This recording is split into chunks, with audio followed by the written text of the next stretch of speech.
Hello and welcome to this special Pride Month webinar. So the way the UK treats people fleeing war and persecution has been at the top of the headlines over the past few weeks with the Home Office's plans to send people seeking asylum to Rwanda. And this month, as I just mentioned, is also Pride Month, where we celebrate the LGBTQI community and raise awareness about the continued fight against homophobia, transphobia, and all forms of discrimination and violence based on a person's sexuality or gender identity. So I guess there's no better moment then than to speak to Sebastian Rocca, founder and CEO of Micro Rainbow, a social enterprise set up to support and empower LGBTQI refugees and asylum seekers. So welcome, Sebastian. Thank you so much for taking the time out of what's almost certainly a very busy schedule to speak to us today. Yes, it is a busy month. Well, a happy Pride Month, everyone, and thank you for having me today. It's a real pleasure to spend some time during this month with Social Enterprise UK. Brilliant. Before we start kind of the actual interview itself, just a few little kind of housekeeping rules. I'm sure most people in the audience are pretty familiar with how these Zoom webinars work. But I'll be speaking to Sebastian for around 30 to 40 minutes, and then we'll give listeners a chance to ask their own questions. And you can submit these questions at any time using the Q&A button, which you should be able to find at the bottom of your screen. Cool, it's fantastic. Sebastian, I guess it'll be great for those who don't know if you could just give us a little bit of an overview of the work that Micro Rainbow does. Sure, thank you. Micro Rainbow is a national organization that supports LGBTQI asylum seekers and refugees to integrate into British society. And we do that with a holistic approach to integration that has three main pillars. The first one is safe housing. We run, I think, 17 now safe houses across the UK with a capacity of about 22,000 bed nights a year. We combine that with the social inclusion, with a social inclusion program, which aims at building social safety nets, connections, friendships, and a moving on an employability program that supports our beneficiaries to be confident, to increase their employability skills while they wait for a decision on your asylum claim, and also to have a better understanding on how to access education, universities, or vocational training in the UK. More recently, we also added two specific programs to support LGBTQI people fleeing the Taliban regime in Afghanistan and those fleeing the conflict in Ukraine. So yes, we support about 1,000 people every year with information, guidance, and support. And we really hope for the time when there won't be a need for Micro Rainbow. Brilliant. Yeah, that day can't come quickly enough.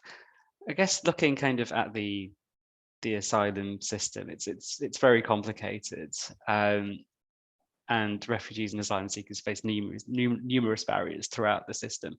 But what would you say are the main specific barriers faced by LGBTQI asylum seekers when they enter the UK, and how do you think these may differ from the experiences of other people seeking safety? So I guess this kind of this interplay, isn't it, when the racism faced by so many people coming to this country seeking safety is combined with the additional sort of homophobia and transphobia faced by the people that you support and work with? Thank you for the question. I think we could do a separate webinar on that one. But just to mention some of the main challenges that LGBTQI asylum seekers face in the UK is as a difference from other refugees. The first one is the reason why we created the first ever national safe housing scheme for LGBTQI people. What used to happen before we created this scheme was that LGBTQI people were housed in accommodations that was shared with the same people that they try to leave behind. So often gay men from Uganda will share a house, for example, with other people from Uganda or other people that came from very homophobic countries. Trans people were routinely housed in houses, in shared houses according to the gender on their passport as opposed to the gender that they identify with. And this resulted in two main things. One was violence and abuse of LGBTQI people in housing. And the second one was increased homelessness. Many people decided that instead of facing violence and abuse in housing, they would rather leave the accommodation and become homeless, which exposed them to additional violence and abuse, especially for trans people who were more visible on the streets. In response to this issue, we created our housing program, which means that now many people are able to come to our safe houses as soon as they claim asylum, as opposed to having to endure violence and abuse in shared accommodation. Another particular issue that the LGBTQI refugees face is isolation, extreme isolation. And that is why we created our social inclusion program. As a difference from other refugees, LGBTQI people are particularly isolated because they cannot access the support of their family members in the UK or the support of their connationals. Your ethnic communities and your connationals are places where you normally other refugees find support when they come, when they're new to the country. They share the same language often, the same culture. This is just not possible often for LGBTQI people, and that's because of two main reasons. One, they are very fearful of being identified as LGBTQI by their own communities in the UK, because if they have links with communities back home, which they do, and people back home find out that they are LGBTQI, and if they also are refused asylum and sent back home, they will face increased violence and persecution.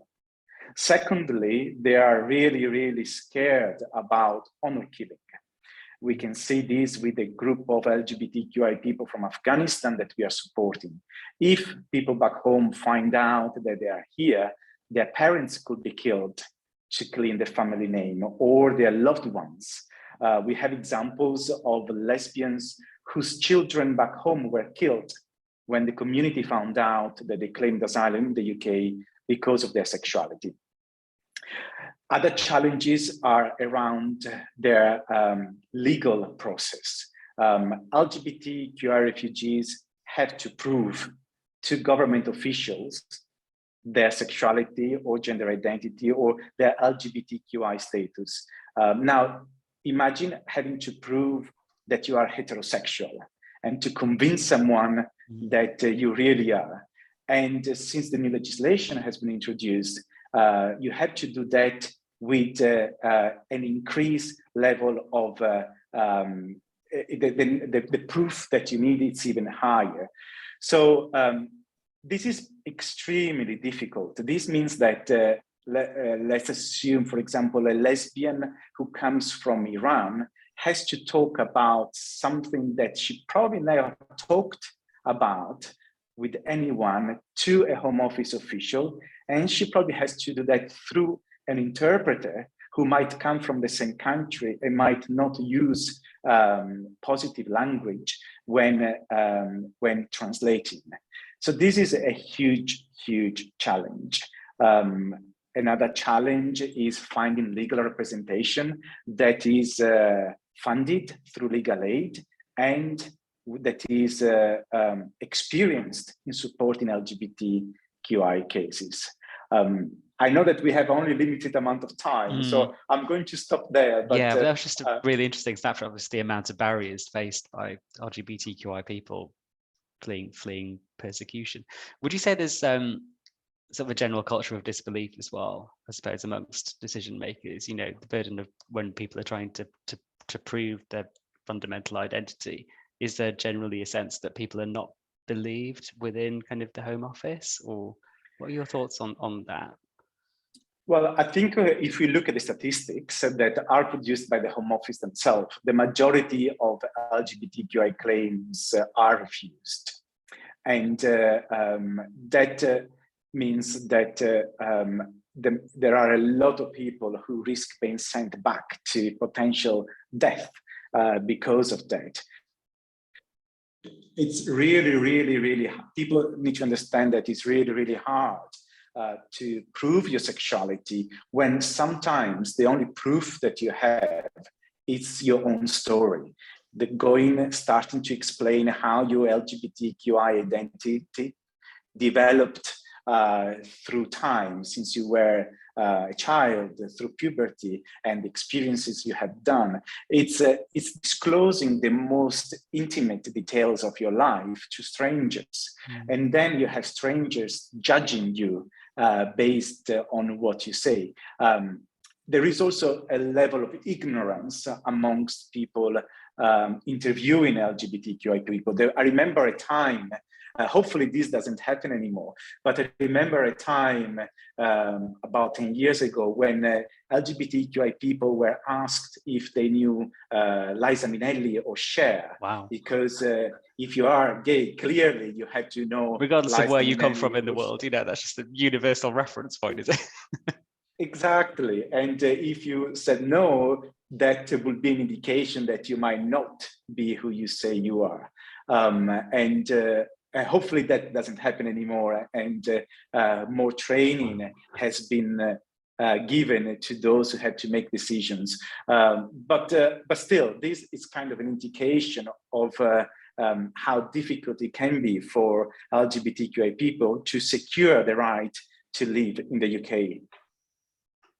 I guess I was going to ask you a question about maybe telling a few of the stories about some of the people that you've supported, but we were just chatting before the interview, and you were featured in a brilliant piece of coverage on Channel 5 News not that long ago.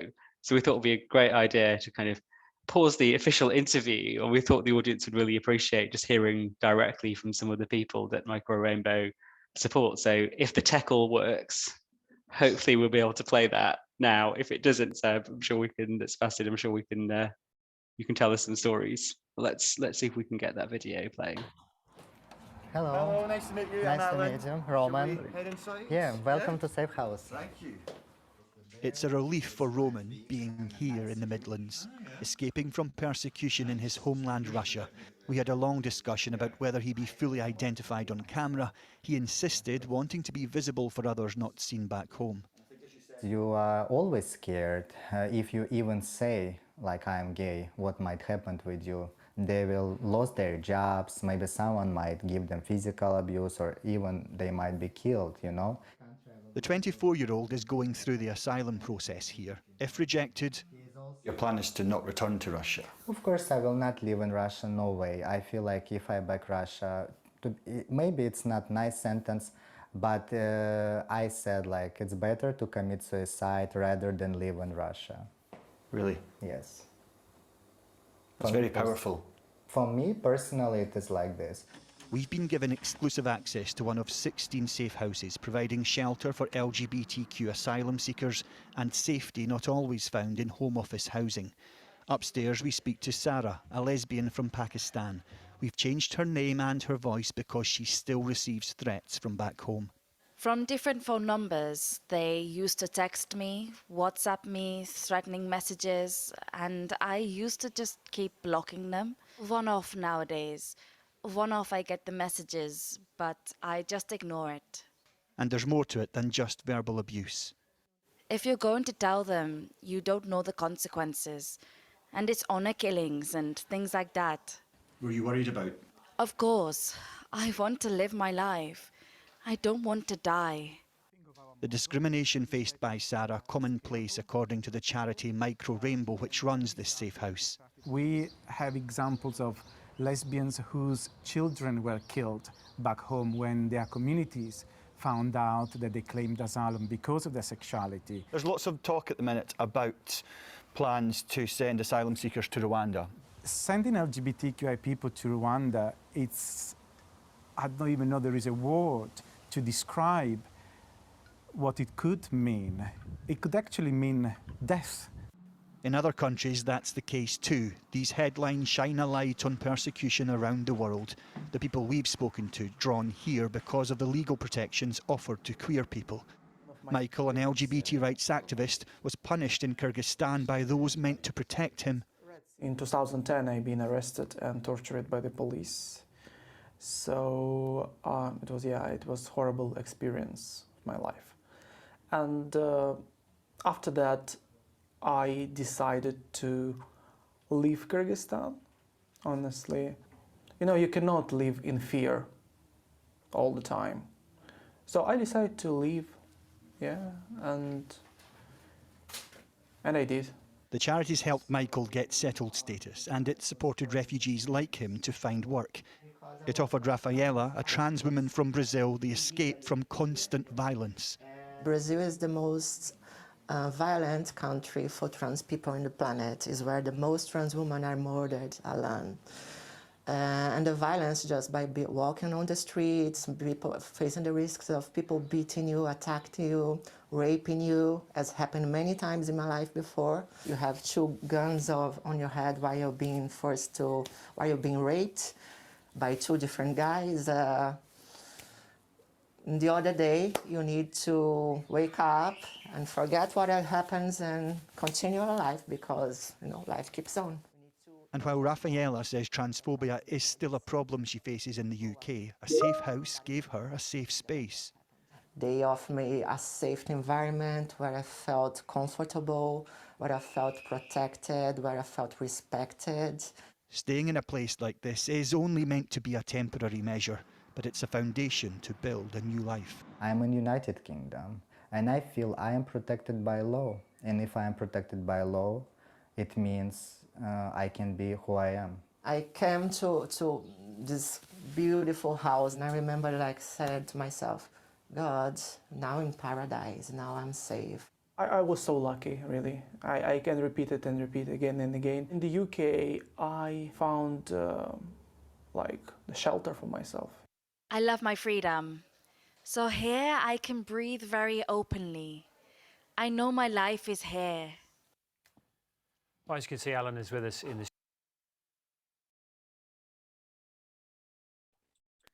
I think that really showed some really powerful testimonials from people like Rafaela and Roman and Sarah, just showing just what they faced, but also the brilliant support that they've found through being part of the Micro Rainbow community. Yes, it always makes me emotional to see the courage that our beneficiaries have to, they had to leave their families, their countries, their communities, their jobs, their homes, just because of who they are, who they love. And we should have done some trigger warning before the video. Yeah, I was thinking, well, yeah.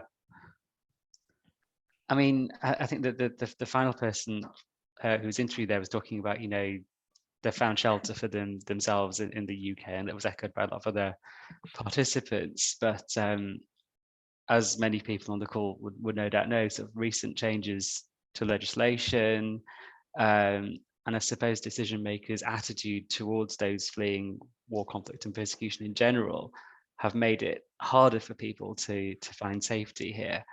It'll be good to get your thoughts on sort of the development of, what's being called the hostile environment. So this series of policies that have been basically around for years, I suppose, starting with detention centres and moving on to sort of the Nationalities and Borders Bill, which I guess effectively criminalises people for seeking asylum through methods deemed illegal, and that's all sort of culminated in the Rwanda policy. So it'll be good to get your thoughts on this, and also how do you see it potentially affecting your own work at Micro Rainbow? Yes, another question that needs a whole webinar. It is really sad, actually, to see how the system is getting worse, and in terms of people's ability to secure safety when they need it. For me personally, what's really sad is that the focus of recent legislation seems to focus on practicalities as opposed to substance. For example, people are going to be penalized on about the way they come into the country. So we are focusing on how are people coming into the country, with a visa or a boat, as opposed to why are people coming into the country. So that it doesn't matter whether you risk your life, but if you come through a visa or a private jet, it's okay. If you come through other means, it's not okay. And that's really sad. Additionally, the new legislation, for example, increased the standard of proof for people. That means that for LGBTQI people, for example, they often have to destroy any evidence they have that they are LGBTQI to stay safe, to not put other people at risk. Asking them to gather evidence might also mean that they have to contact ex-partners, family members, which will put them at risk just because they're receiving this request. It is sad also, for example, that if people come to the UK and delay claiming asylum, they are going to be penalized. And again, we are looking at when people claim asylum as opposed to why they are claiming asylum. For LGBTQI people especially, many of them don't even know that they can claim asylum because they are LGBTQI. It is not such a well-known thing that you can do outside the UK. Probably many people in the UK don't know that either. Yes. So for some of them, there is going to be a delay, but also if you have hidden your sexuality or your life, or if you have been tortured because of your LGBTQI status, you may not come to the UK and start coming out and spending your days in Soho or wherever the LGBT community is in your area. You know, it may take time for people to gain the courage to start telling their story to a stranger, to government officials who might be the equivalent of those who torture them back home. All of these changes, which are on how people come in, when they claim asylum, or what kind of the evidence that they need to provide, create an environment that is clearly hostile. I mean, people producing these legislations may think that that will discourage people from coming to the UK. But I think what they are missing is that people leave their countries because they risk their lives. When it comes to LGBTQI people, if they have to choose between being killed or facing a hostile environment, they have no choice. They have to leave. So these changes might not have the result that they are intended for. And also there seems to be some kind of need for scapegoating. Whenever there is something else going on in the country, in this case could be, you know, prices rising, inflation, and other things, it almost feels like migrants are being scapegoated or used to, as they have been used during the Brexit argument as well. I think it is really sad because there are also things to celebrate. The government has done something good that we have been involved with and we are still involved with, which was they actually mentioned LGBTQI people in the resettlement scheme for Afghanistan, which is the first ever, I think, case of LGBTQI people being specified as one of the vulnerable groups that deserve to be relocated to the UK. And through that scheme, we have started to support LGBTQI people that flee real torture and death in Afghanistan. So there is something good that is happening, but it is hard to hold on to it when so many other things are implemented that make our work complicated. You asked about the implications on our work. People are petrified. Our beneficiaries are petrified to be sent to Rwanda.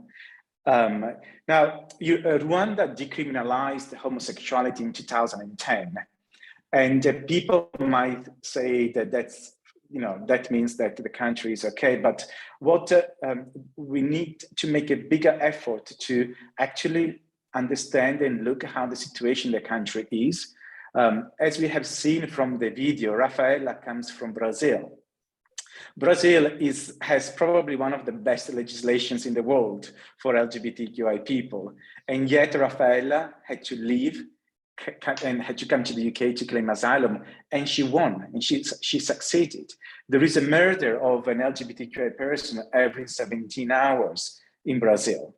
And that's despite having one of the best legislations. South Africa is the same. South Africa is probably one of the top countries in terms of legislation that also protects LGBTQI people. And yet people like us are beaten up, raped, and abused every day. So the legislation in itself is not enough. People in Rwanda are harassed, are blackmailed, etc. And the issue with Rwanda is twofold. One, if you are sent to Rwanda, you will have to do what I mentioned before to proving your sexuality in a country that is hostile to LGBTQI people. So how are you going to open up about your intimate details to maybe someone local in Rwanda who has to decide on your case? Even worse if you come from another African country, because there might be similarities in, there might be even a greater fear to disclose personal information. So that means, that in itself means that LGBTQI people will probably be refused asylum because they cannot prove who they are, because they cannot really do that in that environment. And that means that they will be sent back. Even if they, and then another issue is that, which we have seen, you mentioned detention centers in the UK. When LGBTQI people are detained, and we are right now supporting a campaign that calls for the end of detention of LGBTQI people in UK immigration centers. What happens is that in detention centers, LGBTQI people are abused and often beaten up, and the response of the management is to put them in an isolation room where they cannot see anybody or interact with anybody, so the victim is being penalized. Now, imagine being LGBTQI in a processing center in Rwanda. Not only you are in Rwanda, you are an LGBTI person in a camp or in a building with many other people from the countries that you try to escape from. If you're trans, you're certainly not, and you're more visible, you're not going to be safe. And then there is the whole question of, if people manage to overcome all these and succeed in securing refugee status, what is their life going to be in Rwanda? Because they're not going to be brought back to the UK, they have to stay in that country. So as we said, it is petrifying to think what the consequences of this new legislation could mean for LGBTQI people. And I stop there because I talk a lot, as you can tell. No, but it's something that I think it's just really good to raise awareness about that. And I think there's also a misconception about lots of people, as well as just how outrageous it is that people are being sent to Rwanda for sort of their claims to be looked at. It's the fact that it's not just processing, it's if you were granted asylum, you will then be given refugee status in Rwanda. I think that's something that's maybe not talked about as much. Very quickly, to end on a bit of a positive, I guess, after going through all those stories of sort of really deep trauma, it'll be good to just to find out a tiny bit more about your work on the Afghanistan resettlement program. Kind of what does that look like? in practice? I suppose, is it tapping into the pre-existing sort of work streams that you already have, so around housing and then moving on support and employment and social inclusion? So the great thing about this program is that when people arrive to the UK, they already have the right to be in the UK. So they don't have to go through the asylum process. So that takes a huge amount of pain and distress away from both the organization, Microrainbow, and my colleagues, and especially the beneficiaries. And that means that we can already start working with them about moving them on, and for them to be able to do the job that they want to do, or access the studies that they want to. So what we do is we work with them on a one-to-one basis. We do lots of casework, which ranges from looking at their mental health. As you can imagine, a lot of them have been through trauma and need to come to terms with the fact that they had to leave so quickly as well, families and loved ones behind. So our work is making sure that they adapt to a new culture. With the people we are working with, they come from a culture, for example, where CVs are not that much used. You find employment through word of mouth, and they come into a culture where you do need a CV, you do need a LinkedIn profile. So we support them in building their skills, both in terms of life skills, but also employability skills. We have been running various Welcome to the UK workshops that talk about how the NHS works, how the housing market works in the UK, services that they can access, universal credit, education, and it's been really, really rewarding to see the resilience of the group, or every single person that comes, that is both grateful to be alive, worried about the people that they left behind. And with Stonewall, we are supporting them also with family reunion to make sure that their close loved ones can also join them here in the UK.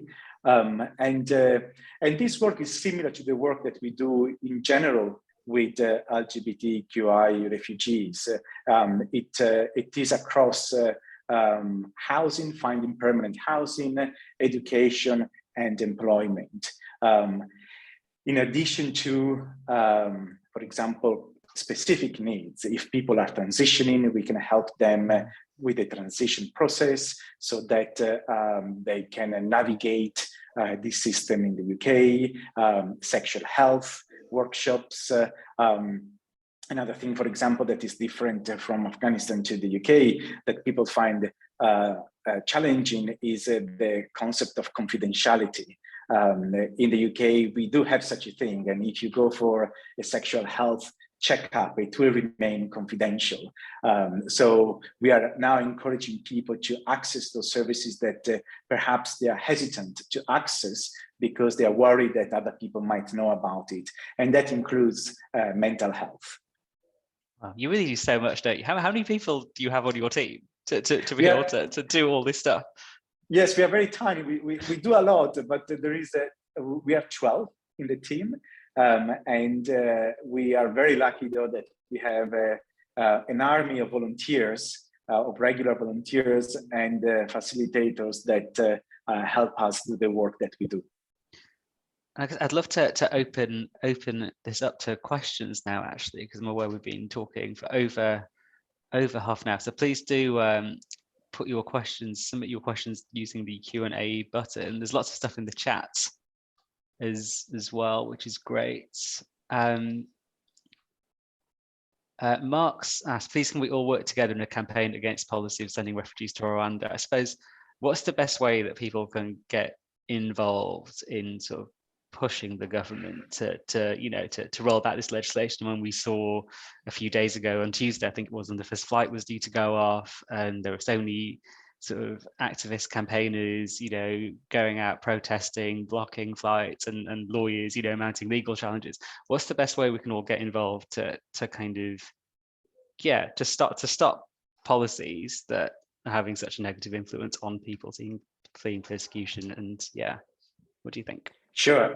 Yes, there are already campaigns going on to change this legislation. I would encourage everyone to sign up with Detention Action, who has been challenging the government and has brought the government to court for especially for the Rwandan policy. They also have a fund that they are raising funds for litigation, and we are 100% supporting the campaign in every way we can.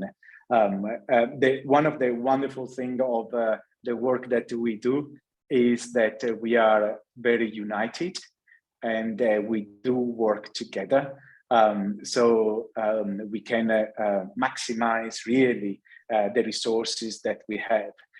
Other organizations to check out are Refugee Actions and the Refugee Council. All of these organizations are working together to challenge this. If you want to know more about the campaign that started today on ending LGBTQI detention in the UK, that's Rainbow Migration. And if you look on our Twitter, we are supporting that campaign as well. That's brilliant. So I don't think we've got any more questions. Please do submit them, because I'm sure we could keep on talking for like another hour if we wanted to. Don't tempt me. Do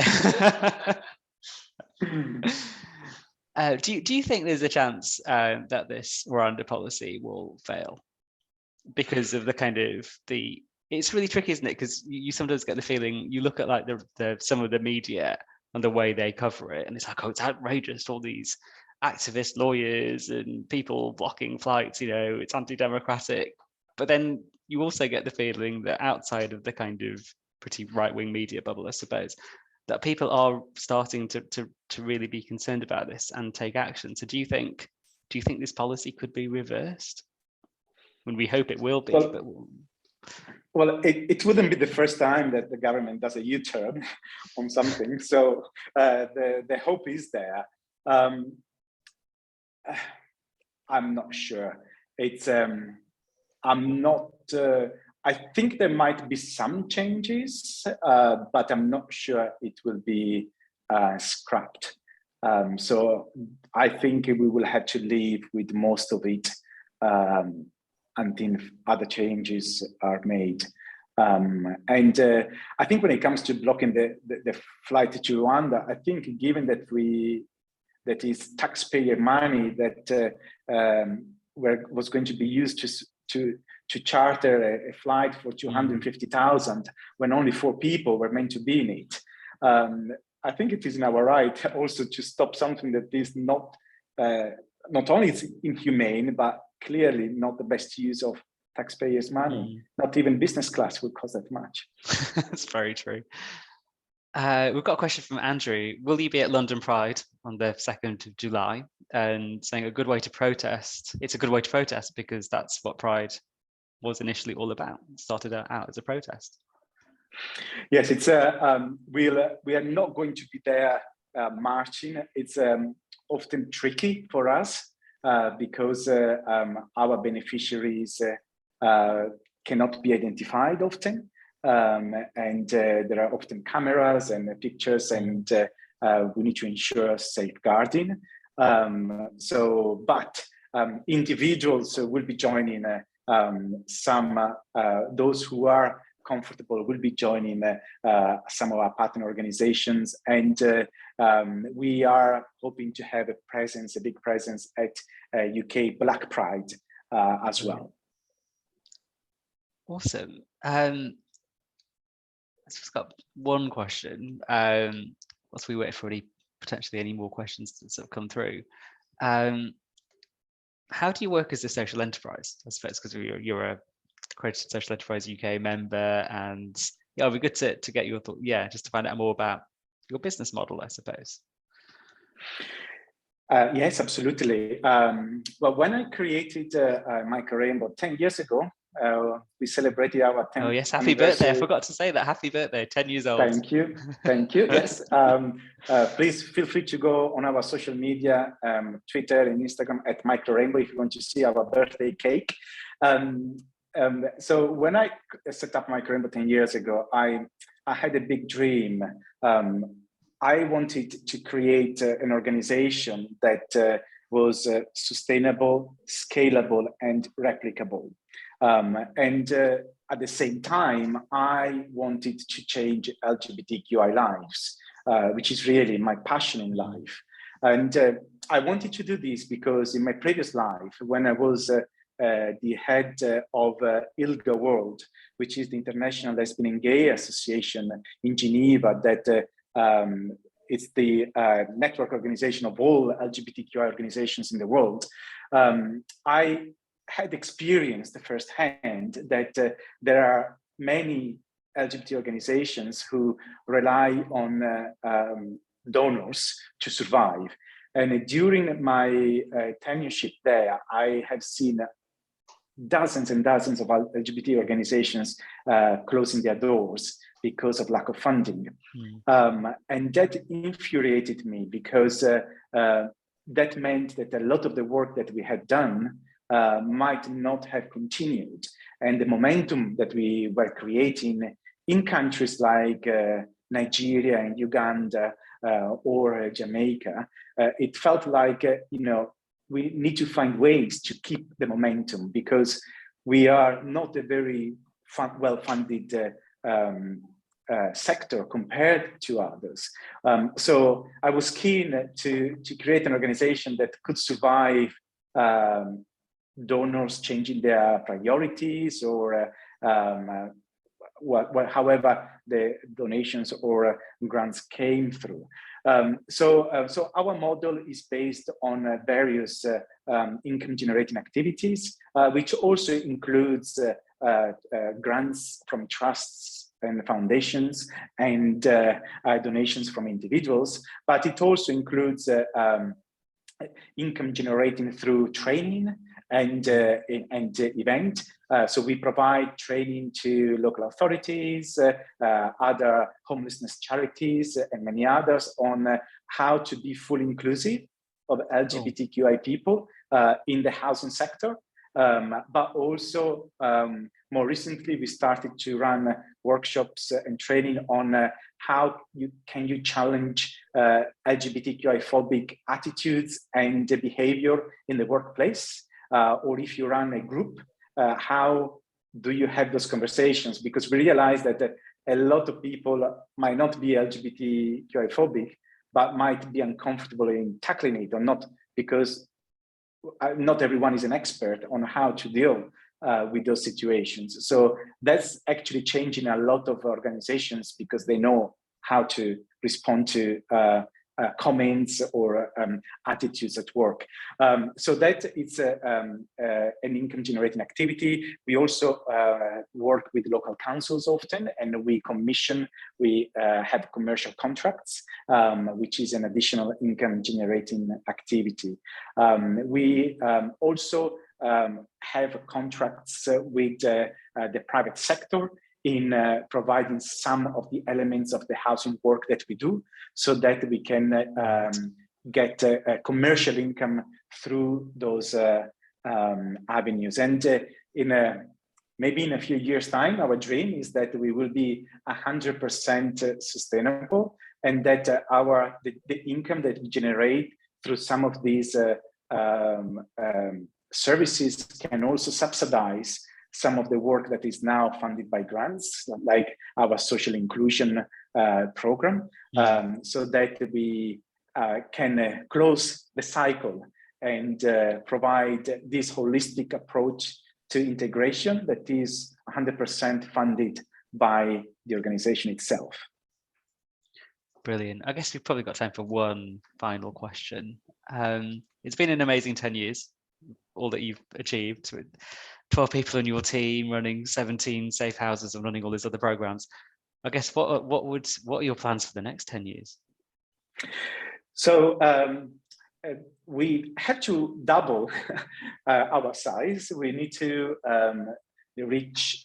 We set up to solve a social issue, which was violence and abuse in housing of LGBTQI migrants. So the next 10 years will be dedicated to meeting the demand for our services. Unfortunately, at the moment, we have a waiting list for people who need housing. And so we want to double or triple the number of safe houses that we run, so that every single person who is LGBTQI and come to the UK can access our support and not be abused and beaten up while they are in the UK. We also want, unfortunately, to continue to support the Afghan resettlement scheme. And you know, we are, the last 3 years now feels like we have been going through one emergency to another, from COVID, which meant that the demand for our services increased by 50%, as many LGBTQI migrants were losing their homes and their jobs in the informal sector and became homeless, to then Afghanistan, to then Russia and Ukraine. So it feels like there is always something that raises the bar for us. We didn't see this coming, and we thought that doubling the number of safe houses or tripling was going to be our achievement for the next 10 years. But I think we live in unprecedented times that will throw more challenges at us. But luckily we are here and we can do something about it. That's brilliant. I mean, we have actually had one question coming in. I was going to wrap it up, but you're all right for one more question, Sebastian? Absolutely. Brilliant. It's from Andrew. Are you involved in the Ukraine resettlement for LGBTQI people?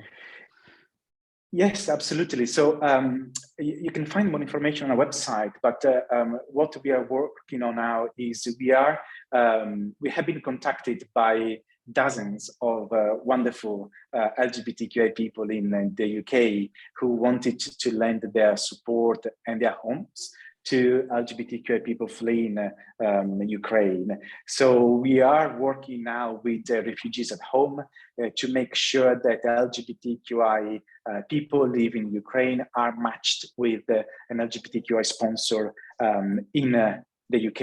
At the same time, when they come to the UK, they can access all our services, our social inclusion program, and our employability program as well. And also we support them more in practical terms, for example, by giving them laptops if they need one, making sure that they are digitally included, which is essential to start integrating into the UK. So yes, so basically we are matching people together. We were part of the conversations with the government before the scheme was launched. And the reason why we are working with the refugees at home, it's because what we love about our partner is that they vet every single sponsor that we refer to them, and also they do house viewings. So this means that the people that we match not only have the support of Micro Rainbow and also refugees at home, but also we can ensure that safeguarding takes place, that vulnerable people are housed in environments that are suitable for their circumstances. That's brilliant. I guess we should probably wrap it up. Thank you so much, Sebastian, for taking the time to talk to us. It was really moving just to find out about the work that you do. And yes, let's all work together to get to a world where hopefully Micro Rainbow will not be needed. Hopefully we won't do this interview in 10 years time. Fingers crossed. We'll be talking about lots of positive things instead. Brilliant. Thank you to everybody for joining. Do follow Micro Rainbow on Twitter and whatever other social media platforms you might be on, Sebastian. And yeah, thank you for your time. Take care. Thank you. Bye, everyone. Bye.